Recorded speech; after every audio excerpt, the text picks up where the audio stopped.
ইমাম মাহাদি আলাইহিসসালাতু ওয়াসসালাম কাদের নেতৃত্বে দিবে? এক, মুসলমানদের; দুই, ইহুদিদের; তিন, খ্রিস্টানদের। মুসলমানদের। আসসালামু আলাইকুম ওয়া রাহমাতুল্লাহি ওয়া বারাকাতুহু। জাতীয় দৈনিক সরজমিন বার্তার পক্ষ থেকে আপনাদের সাথে আছি আমি রাকিব ইদ্রিস। পবিত্র রমজান উপলক্ষে পথচারীদের নিয়ে কুইজ আয়োজনে আপনাদের সবাইকে স্বাগতম।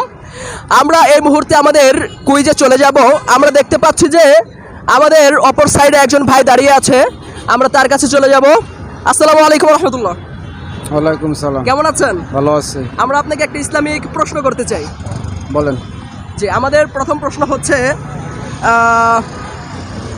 পবিত্র কুরআনে উম্মুল কুরআন নামে উম্মুল কুরআন বলা হয় এমন একটি সূরা আছে, সূরার নামটা আপনি জানেন?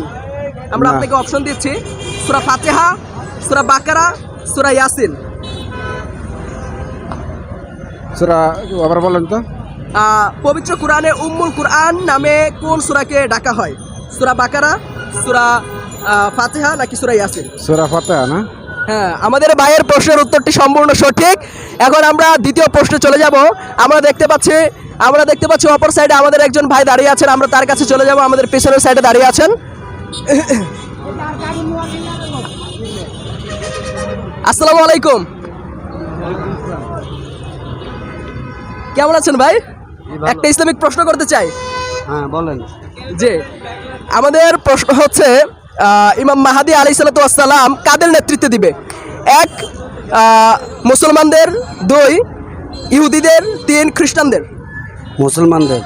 মাশাআল্লাহ, আমাদের ভাই যে প্রশ্নের উত্তরটি দিয়েছেন, ইমাম মাহাদি আলাইহিসসালাতু ওয়াসসালাম মুসলমানদের নেতৃত্ব দিবেন, প্রশ্নের উত্তরটি সম্পূর্ণ সঠিক। এখন আমরা তৃতীয় প্রশ্নের জন্য আরেকজন ভাইয়ের কাছে চলে যাব।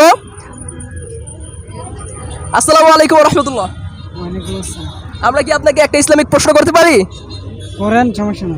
যে আমাদের প্রশ্নটি হচ্ছে, কুরআনের মধ্যে কোন সূরার মর্যাদা সবথেকে, কোন আয়াতের মর্যাদা সবথেকে বেশি? কোরআনে এক, আয়াতুল কুরসি; দুই, সূরাতুল ইখলাসের আয়াত; তিন, সূরাতুল ফালাকের আয়াত। আয়াতুল কুরসি। মাশাআল্লাহ, আমাদের ভাইয়ের প্রশ্নের উত্তরটি সম্পূর্ণ সঠিক। পবিত্র কোরআনের সবথেকে মর্যাদাবান আয়াত হচ্ছে আয়াতুল কুরসি। দর্শক, আপনাদেরকে একটি প্রশ্ন দিয়ে দিচ্ছি।